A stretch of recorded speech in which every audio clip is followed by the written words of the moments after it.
Hey coucou, on se retrouve dans une toute nouvelle vidéo. Je suis de retour de la salle, ce qui explique tenue de sport, coiffure un petit peu olé olé.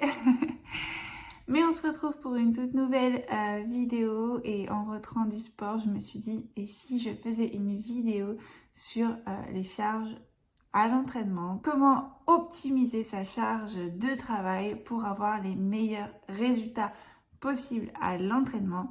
Comme vous vous en doutez certainement, ça va dépendre de plusieurs facteurs et donc je vais vous en parler tout de suite.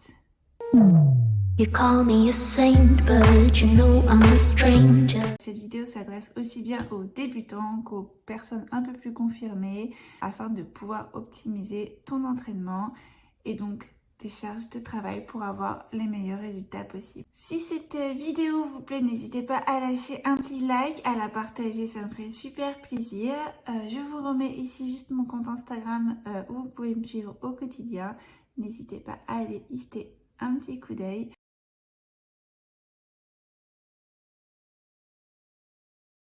Déjà pour commencer, je te conseille de ne pas y aller à l'instinct pour voir un peu l'évolution de tes charges de travail, comprendre où tu en es aujourd'hui et où tu veux aller et comment tu y vas et comment tu avances. Je te conseille d'avoir préécrit ton programme, donc, que ce soit un programme qui a été préétabli par un coach ou que tu l'aies toi-même fait.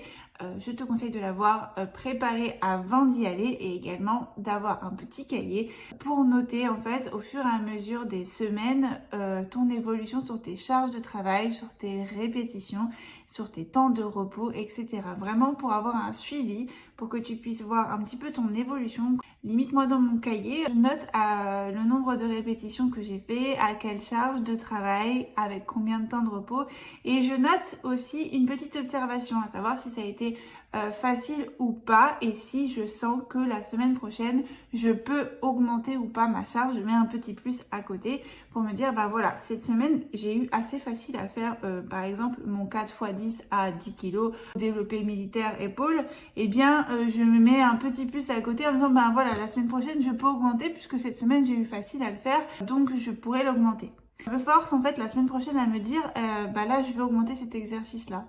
J'ai une trace et j'oublie pas au moins comme ça où j'en suis, comment j'en suis, et au moins ça me pousse à toujours mettre un tout petit peu plus de charge de travail quand je sens que c'est techniquement possible en gardant un mouvement correct.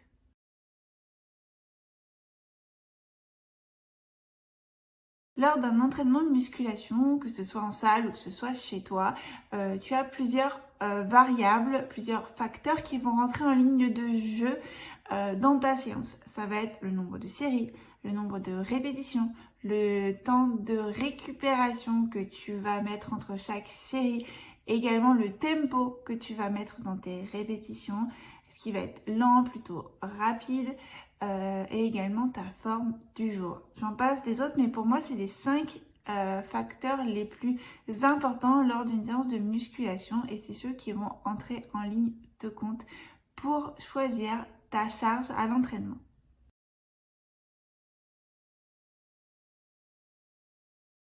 Donc, quelle charge je dois utiliser lorsque je m'entraîne? Eh bien, je ne sais pas vraiment vous répondre, mais je vais vous aider à déterminer la charge que vous pouvez mettre pour vous, pour que vous puissiez vous-même la déterminer, puisqu'en fait, ça va dépendre effectivement, notamment du nombre de séries et du nombre de répétitions que vous allez faire.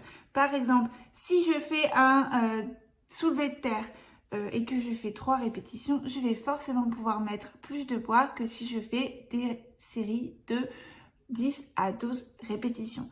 Donc, ça va dépendre de votre entraînement et de la façon dont vous allez construire votre entraînement et du volume d'entraînement que vous allez mettre au cours de votre séance. Ensemble, déterminer quelle charge vous pouvez mettre sur vos exercices tout en gardant une exécution correcte. Mais cela dit en passant, peu importe le nombre de répétitions que tu en fasses, 3, 6 ou 12 lors d'une série, ce qui est primordial, c'est de conserver, quoi qu'il en coûte et quoi qu'il se passe, une exécution correcte. C'est vraiment le point le plus important.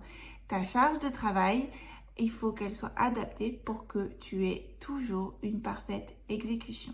Si par exemple tu as prévu de faire un 4x10 au squat, et que tes 8 premières répétitions squat sont parfaites, mais que tes 2 dernières, eh bien, la technique est mise en jeu et qu'au final, ton squat est loin d'être parfait, est-ce que vraiment tu as fait véritablement 10 répétitions? Pas vraiment. Finalement, tu auras fait que 8 répétitions et 2 répétitions moyennes, où au final, elle n'aura pas servi à grand chose. Tu auras mis beaucoup d'énergie en jeu pour une pauvre minuscule sollicitation musculaire. Donc au final, t'es pas vraiment gagné. Donc si tu souhaites déterminer la charge de travail que tu dois faire sur un exercice, il va falloir que tu te dises qu'il faut que tu choisisses la charge de travail qui va te permettre d'avoir une exécution parfaite sur le nombre de répétitions que tu souhaites faire. Par exemple, si tu souhaites faire un 4x15 au squat, il va falloir que tu prennes une charge qui te permette de faire 4x15 répétitions parfaitement exécutées. Donc en fait, ta charge de travail, elle va vraiment être adaptée en fonction du nombre de répétitions que tu souhaites faire pour avoir une exécution parfaite.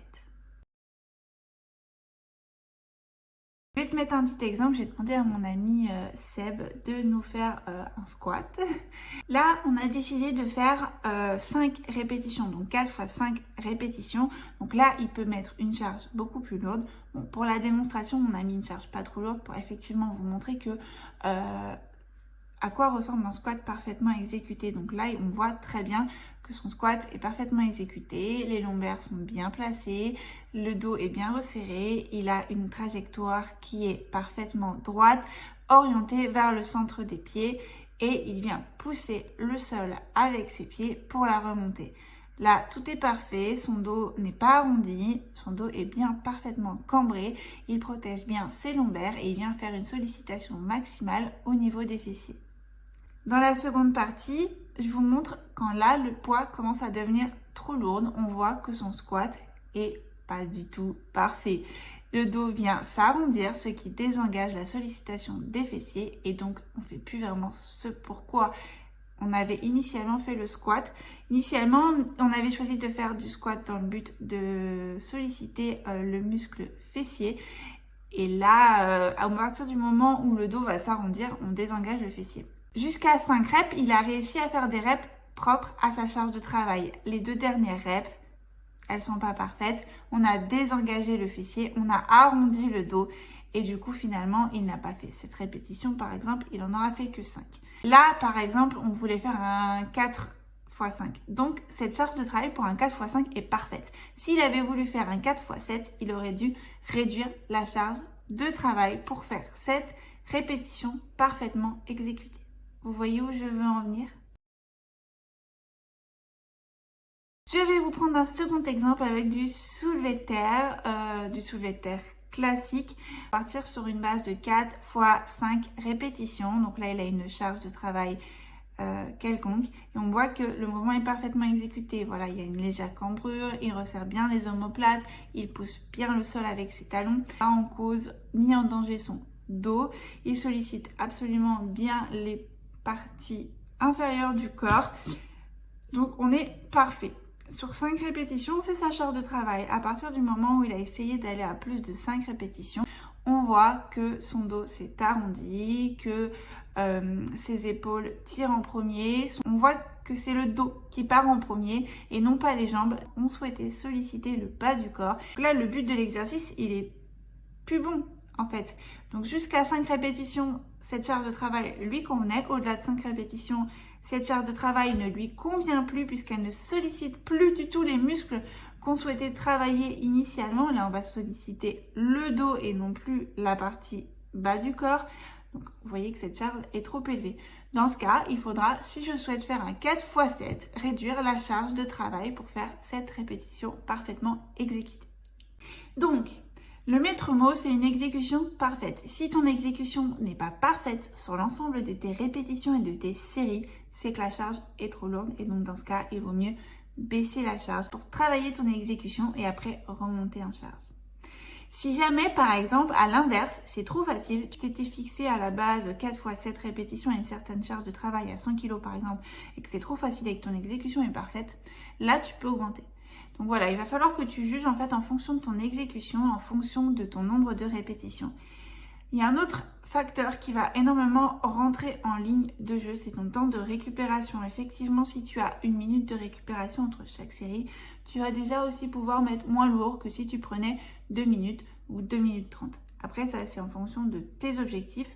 Si tu veux travailler effectivement en force, je te conseille d'avoir plus de temps de récupération. Si tu souhaites travailler plutôt en hypertrophie musculaire, ralentis les temps de repos entre tes séries.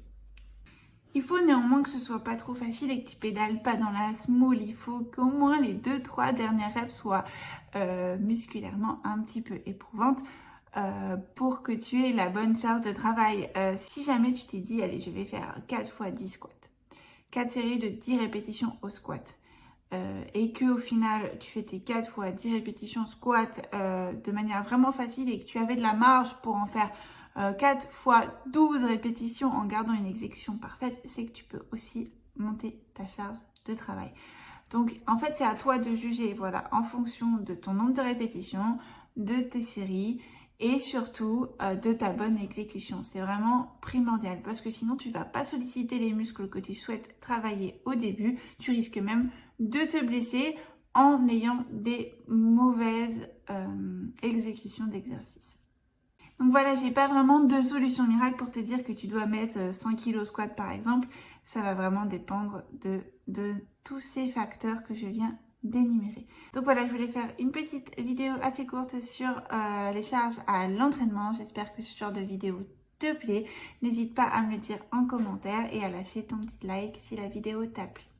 Je vous remets mon compte Instagram juste ici, vous pouvez me suivre et vous y verrez également mes entraînements et mes performances. En ce moment, je vais essayer d'y mettre un petit peu plus de vidéos de sport. On se retrouve plus fit et plus gourmand la semaine prochaine pour une toute nouvelle vidéo. Ciao!